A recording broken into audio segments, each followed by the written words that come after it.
Bonjour à tous, c'est Romain, on est le dimanche 5 mars et aujourd'hui je voulais vous parler du thème de l'orgueil et de l'ego en prépa.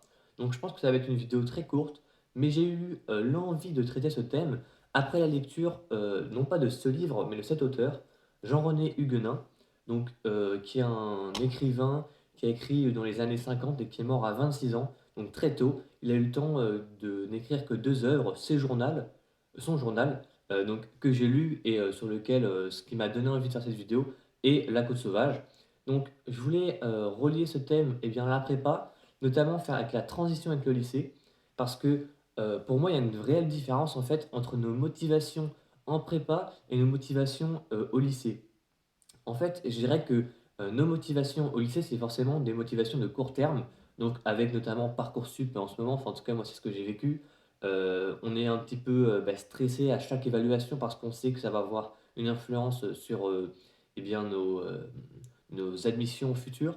Donc forcément, on a cette motivation à court terme qui nous pousse à travailler. Malgré tout, en prépa, on pourrait croire que c'est la même chose avec les concours qui seraient à court terme, mais en fait, en tout cas, moi, c'est ça comment je le vis, c'est que les concours, en fait, ça reste loin même quand on est en première année, et quand on est en deuxième année, même, j'irais jusqu'à dire que ça reste loin aussi.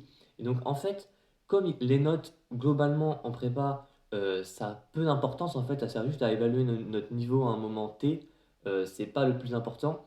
L'école, c'est pareil. Donc, en fait, on se retrouve à un moment donné où, en fait, les notes ne nous impactent plus.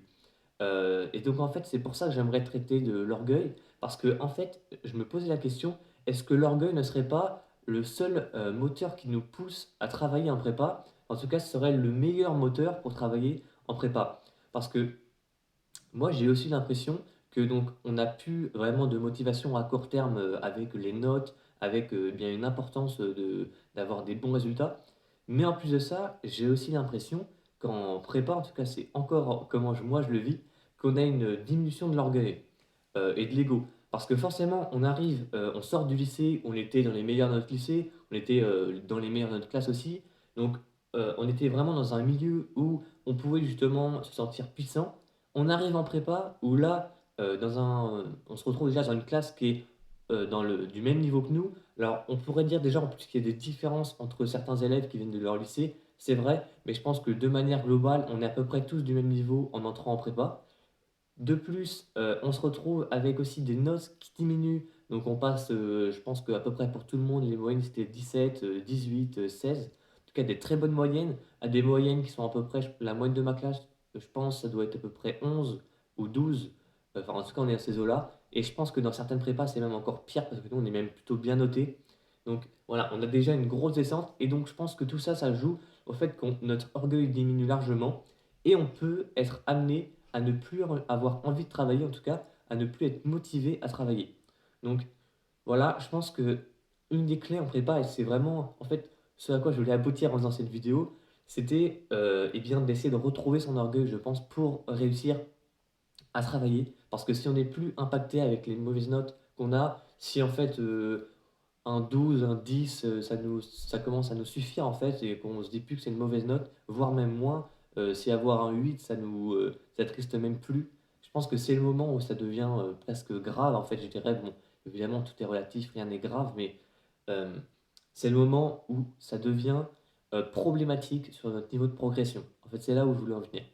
Donc, je pense qu'il faut vraiment pas perdre de vue cette idée-là, cette idée que on est capable eh bien, de tout en prépa et que les notes, en fait, elles reflètent vraiment notre niveau et qu'il faut pas non plus se dire que c'est pas très grave, que ça va se régler plus tard.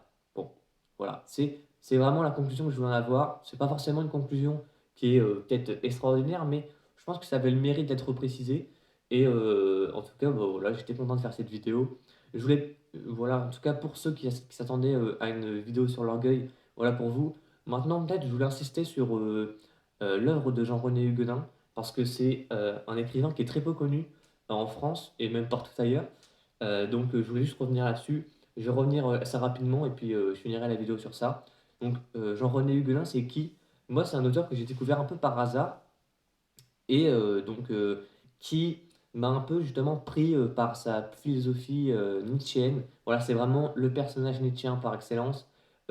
Énormément d'orgueil justement, d'où le thème. qui voulait, un petit peu révolutionner l'écriture, le roman à sa manière, qui voulait réunir, Dostoïevski, hem, Flaubert, en tout cas tous les grands noms de la littérature en lui. Donc il était vraiment pris par, vraiment tout cet élan d'écriture, tout cet élan, beh, justement d'ego, je dirais, pour, de réunir tout ça dans ses œuvres littéraires. Malheureusement, il est mort très jeune, à 26 ans seulement, dans un accident de voiture. Donc il a pu seulement faire que 2 œuvres et dont son roman, Lac aux sauvages. Hem, Moi je dirais que c'est vraiment un auteur qu'il faut lire, notamment son journal en fait. C'est plus son journal qui m'a impacté, même si son roman est aussi très bien.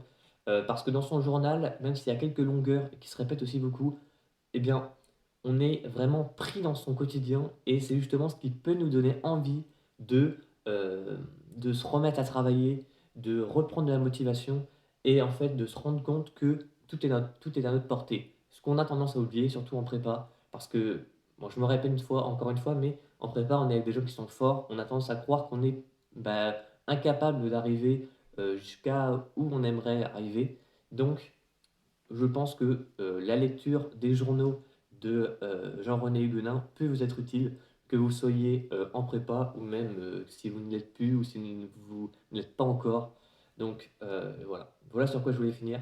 J'espère que cette petite vidéo vous a plu. Ça change un peu d'habitude, en tout cas moi ça m'a plu de la faire. Donc je vous souhaite, eh bien, j'allais dire une bonne rentrée, mais bon, on est déjà en cours. Donc je vous souhaite de bien travailler. Au revoir, ciao!